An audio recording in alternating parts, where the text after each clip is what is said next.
প্রত্যেকে বামাতের উপর ডান হাত রেখে মেরুদণ্ড সোজা করে আমি আপনি প্রতিক্ষণে ক্ষণে যে শ্বাসটা গ্রহণ করতেছি সেটা স্বাভাবিকভাবে গ্রহণ করতে পারছি কিনা, গ্রহণ করার পর আবার শ্বাসটা স্বাভাবিকভাবে ফেলতে পারছি কিনা একটু মনোনিবেশ করেন। হয়তো বলতে পারেন আমি আজকে হয়তো চতুরার্য সূত্র, আর্যস্থানী মার্গ, অনিত্য দুঃখ অনাত্মা, কার্যকারণ তত্ত্ব ইত্যাদি দেহতত্ত্ব মনস্তত্ত্ব নিয়ে ধর্মদেশনা করব। কিন্তু আমার ইদানিং একটু মনের মধ্যে প্রতিক্রিয়া এসেছে, আমি যেগুলি না জানলে আমি নিজেকে নিজে জানবো না, নিজেকে নিজে বুঝতে পারবো না, নিজেকে নিজে উপলব্ধিতে আনতে পারবো না। সেই বিষয়ে যদি আমার ধারণা না থাকে তাহলে আমি কি আমার জীবন দুঃখের অবসান ঘটাতে পারবো? তাই আমি ইদানিং ওই তত্ত্বকথায় না গিয়ে সাধারণ বিষয়টা বোঝার চেষ্টা করছি। যিনি বা যারা সকাল সন্ধ্যা গভীর রাত্রে অথবা উষা লগ্নে 15 মিনিট 20 মিনিট আধা ঘন্টা 1 ঘন্টা যদি পারেন তাতে অতি উত্তম। তখন দেখবেন আপনি আগে কোথায় ছিলেন, এখন কোথায় এসেছেন। তাই এই স্মৃতি সাধনা বা সমত নিদর্শন ভাবনা করতে গিয়ে আমার প্রথম কি চিন্তা করতে হবে? যা চিন্তা না করলে আমার স্থির চিত্ত, দমিত চিত্ত, শান্ত চিত্ত, সমাহিত চিত্ত, একাগ্রতা চিত্ত, অন্তর্মুখী চিত্ত, এক চিত্ত এক ধ্যান যদি না আসে তাহলে আপনি বাইরের বিষয় তো জানতে পারবেনও না, ভিতরের বিষয়ও জানা কোনোভাবেই সম্ভব নয়। তাই বাম হাতের উপর ডান হাত রেখে মেরুদণ্ড সোজা করে, যদিও আমি এখন চোখ বন্ধ করার জন্য বলবো না, এটা চোখ বন্ধ করে করতে হবে। তাহলে এটাকে বলা হয় কায় চিত্ত বেদনা ধর্ম। কায় মানে কায়া, কায়া মানে দেহ। আপনার দেহ কি অবস্থায় আছে, কি করছে, কি চিন্তা করছে, কি ভাবছে, কেমন? আমরা কি কোনোদিন গভীরভাবে ভাবি? বলেন তো দেখি। তাহলে আমি যদি আমার সম্পর্কে চিন্তা না করি, আমার সম্পর্কে আমি যদি না ভাবি, তাহলে আমি কি আমাকে জানবো? আমি যদি আমাকে না জানি, আমার পাশের ভাইকে আমি জানতে পারবো। ওনাকে না জানার কারণে তিনি আমার নয়, আমি তার হতে পারি। তাহলে দুইজনে মিলে এক হলাম? দুইজনে এক হলাম না। তো দুইজনে যদি এক না হই শক্তি হবে? শক্তি যদি না থাকে আমি আমার লক্ষ্যস্থলে যেতে পারবো? যা প্রত্যাশা করছি, আশা করছি তা পূরণ হবে? তাহলে এখানেই আমি সফল হলাম না, পরাজয় হয়ে গেল। কথা বুঝতে পারছেন আমার কথাগুলো মা বোনেরা? হ্যাঁ, তাই আপনি এইভাবে প্রত্যেক দিন যখন আপনার সময় হয়, আবার সকাল দুপুর বিকাল রাত্রে সেটা কোনো সময় নেই, ব্যাপার নাই। যখন আপনি সময় পেয়েছেন, এখন আপনার পরিবারের মধ্যে কোনো দুঃখ ঝামেলা নাই, কারোর সাথে আলাপ আলোচনা করতে হবে না। আপনি আপনার চেয়ারে বসে, আপনি আপনার খাটে বসে অথবা ঘরের মধ্যে একটা চাদর বিছিয়ে আপনি অনুশীলন করতে পারবেন।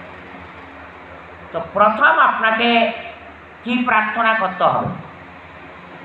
প্রথম আপনাকে কামনা বা প্রার্থনা, আমাদের বৌদ্ধ ধর্মে কিন্তু কামনা প্রার্থনা নেই, সংকল্প করতে হবে। প্রথম আপনাকে সংকল্প করতে হবে জগতের সকল প্রাণী সুখী হোক। বলেন এখন। তাহলে এখন আপনি চিন্তা করেন, নিজের সুখটা নিজে কামনা করতে পারছেন না, নিজের সুখের ব্যবস্থা নিজে করতে পারছেন না, অপরের সুখ শান্তি কিভাবে কামনা করবেন? বলেন এখন। এগুলি আমরা চিন্তা করেছি?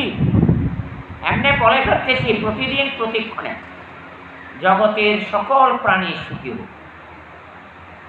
কিন্তু ওনারে না টাকা পয়সা আছে, ঘর বাড়ি আছে, গাড়ি বাড়ি আছে, উপযুক্ত ছেলে মেয়ে, ডাক্তার, ইঞ্জিনিয়ার, প্রফেসর আছে, উনি আর কোনো অভাব নাই, উনিই তো সুখী। কিভাবে সুখী? জীবন সত্যের সুখী নয়, জীবনের উপযোগ্য উপাদান দিয়ে সে সুখী হয় কিনা বলেন? তো তিনি প্রার্থনা করতেন সবাই সুখী হোক, কিন্তু তার মা বাবা সুখে আছে কি নাই সে চিন্তা করে না, তার ছেলে মেয়ে সুখে আছে কিনা চিন্তা করে না, তার ভাই বোন সুখে আছে কিনা চিন্তা করে না, তার প্রতিবেশী আত্মীয় স্বজন বিভিন্ন সময়ে সাহায্য সহযোগিতা করেছেন, তারা সুখে আছে কিনা চিন্তা করে না। তাহলে আপনি যে মুখে বলে ফেললেন সবাই সুখী হোক, কিন্তু আপনার অনেক সম্পদ আছে, যারা সুখে নাই, যারা অভাবে আছে, অনটনে আছে, তাকে তো কিছু সাহায্য করতে পারেন,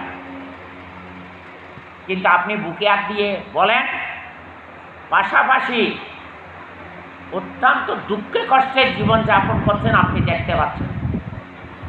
কই আপনার অঢেল সম্পদ থেকে তাকে তো কিছু উদারস্তে অভাব, অনটন, দুঃখ, কষ্ট, খাদ্যদ্রব্য অভাবজনিত যে কষ্ট পাচ্ছে তাকে লাঘব করার জন্য আপনি তো কিছু উদারতা, কিছু আন্তরিকতা, কিছু সহানুভূতি ইচ্ছা করলে দেখাতে পারতেন, কিন্তু আপনি তো করেননি।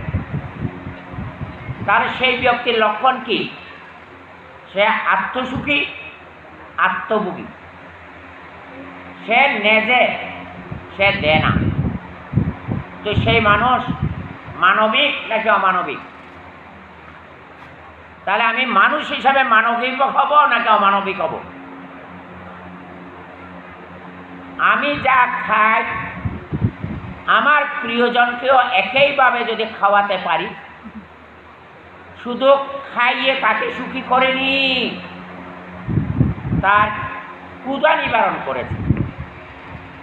পাশাপাশি একজনকে যদি আমি ক্ষুধা নিবারণ করি, সে কি বলে, আমার দাদা, আমার মেসো, আমার মাসি, আমার পিসি, আমার বৌদি খেতে গিয়ে আমার অভাবের কথা বুঝতে পেরে ওর খাওয়ার থেকে অর্ধেক খাওয়ার আমাকে দিয়েছে। তাহলে এই যে দিয়েছেন, যিনি দিয়েছেন তিনিও সুখী, যিনি পেয়েছেন তিনিও সুখী। তাহলে মানুষকে রক্ষা করলেন নাকি মানুষকে রক্ষা করলেন না? চাই বলেন, বুকে হাত দিয়ে প্রতিদিন কে কাকে রক্ষা করেন? যে তোমাকে রক্ষা করে তাকে তুমি রক্ষা করো। রক্ষার অপর নাম কি? দেখছেন আমরা কোথায় দুর্বল। রক্ষার অপর নাম হচ্ছে ধর্ম। তাহলে আপনি উদার ধর্মে ধার্মিক যখন হলেন, আপনাকে সম্মান করে নাকি করে না? শ্রদ্ধা করে নাকি করে না? ভালোবাসে নাকি ভালোবাসে না? রাস্তাঘাটে দেখলে গুণ কীর্তন করে নাকি করে না?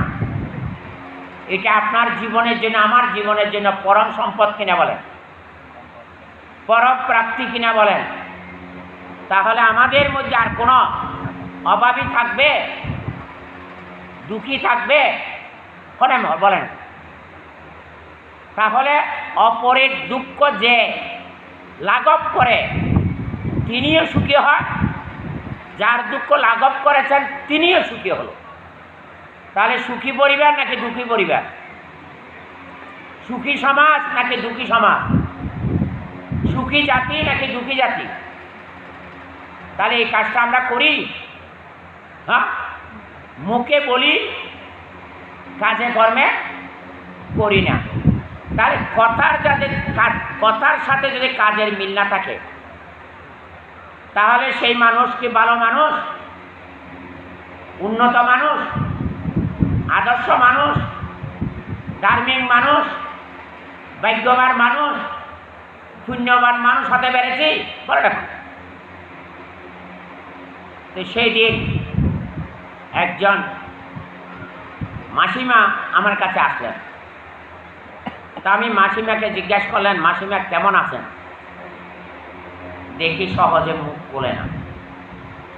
মানে কিরে মাসিমা, আপনি তো সদা সর্বদা হাসি খুশি থাকেন, খুব উৎফুল্ল থাকেন, আনন্দ চিত্তে থাকেন, আপনার কোনো টাকা পয়সার অভাব নেই, একটা মাত্র ছেলে, বিশ্ববিদ্যালয়ে সর্বোচ্চ ডিগ্রি লাভ করেছেন, সরকারি ভালো পদে চাকরি করেন, পয়সা কড়ির অভাব নেই, আপনার স্বামী আপনাকে অঢেল ধন সম্পদ দিয়ে গেছে, তা আপনি এতদিন তো হাসি খুশি জীবনযাপন করলেন, আজকে কিরে কথা বলতে এরকম করছেন কেন?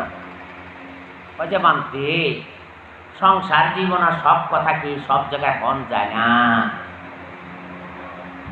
তখন আমি বুঝলাম নি ভাই, মনের সুখে সুখী নাই। যে মানতে ওয়াজার তো যোগ্যতা সম্পন্ন হইয়ে খুশিও ইনকাম করছি চিন্তা বিলাতে পাবো নাই। তাই ওগো বুড়ো মানুষ, ওগো লক্ষ্মী বৌমা খাইলে, হ্যাঁ, দুইজনে কথাবার্তা হই, হাসি খুশি জীবনযাপন করছ। ও অফিসত তো নাইলে বেতন হাসি খুশি খাওয়া দাওয়া করিলে সুখে জীবনযাপন করছ। কিন্তু হঠাৎ করে হতে আর পোয়াতে আর পোয়ার বহুতে বুদ্ধি আই দেখি আর মা তো আজিও কালিও মরে যাবই, কিন্তু এবার নামে তো বাড়িঘর সব কিছু আছে, কিন্তু যদি আর লেখি নড়ই মরলে আর সম্পত্তির মালিক হইব কিনা। তো ব্যয় উদ্যম মিলি বউরে আস্তে আস্তে, হ্যাঁ, ওই কুবুদ্ধি দিই ওয়া তো বেয়ানা জায়গায় রাখি আইগি এটি কেন বেশি চিন্তা নকরে।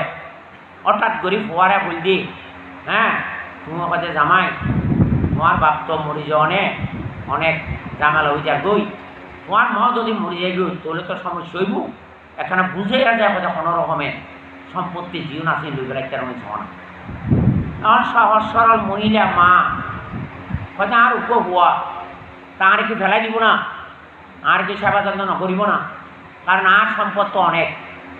তো সহজ সরলভাবে লিখি দিবে লাগবে। দেওয়ানোর পর 1 মাস 2 মাস পরে জমানোর পর আস্তে আস্তে সাইডে বউয়ে আচার আচরণ একখানা ব্যবসা করেন। তখন শাশুড়ি মা হতে কিরি যতদিন আমি জায়গা জমি লিখি নদী এতদিন তো বালাই আসিল। সহজ সরলভাবে লিখি দেওয়ানোর পর আস্তে আস্তে আরে অশ্রদ্ধা অবক্তি তুচ্ছ তাচ্ছিল্য অবজ্ঞা আর দিয়ে আশা করতে চাই না পূরণ নগরের। আগে আমি মন খোলা করিনি, কেমন গেলে বনবিয়ার যেমনও বিয়ার গেলে যেহেতু আসামি অডাল ধন সম্পদ দিয়ে আর শাশুড়ি শাশুড়ি খুব সাদা সিধা মানুষ আছে, ধার্মিক মানুষ আছে, অনেক কেমর ভিতর জায়গা জমিন দিয়ে আয় ইতারার মতো কেমর দায়ক হিসাবে আয় গুরু পূজা করতাম, গুরুর আশীর্বাদ নিতাম, গুরুরা আর বড় থাকু, হ্যাঁ, এইভাবে সুন্দর জীবনযাপন দিত। এখন যদি দান ধর্ম করতাম চাই তাহা খুঁজিলে হয়তো আনতে সবসময় ঠেয়া আছে না, তোমার ভয় না ঠেয়া লুকিয়ে, হ্যাঁ, তো হয়তো ভয় হয়তো মাসেকে ঠেয়া নতেন না, হ্যাঁ, আর আর জায়গা জমিন দান ফলমূল ফলের দে অনেক টাকা আছে না হয়তো, তাই একখানা মনের আনন্দে দান নইতাম না, হয়তো দিবে দান করে যাবি না।